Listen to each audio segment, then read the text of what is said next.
You ask Tiger to solve. This deals with linear equations with one unknown.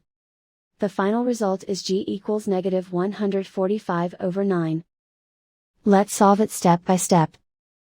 Group all constants on the right side of the equation. Add 1/3 to both sides. Combine the fractions. Combine the numerators.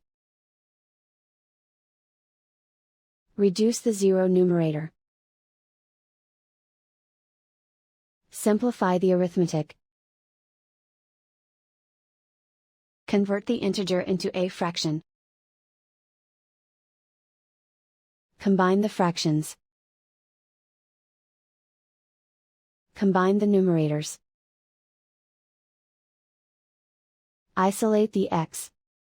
Multiply both sides by inverse fraction 5/3. Group like terms. Multiply the coefficients. Simplify the fraction. Multiply the fractions. Simplify the arithmetic.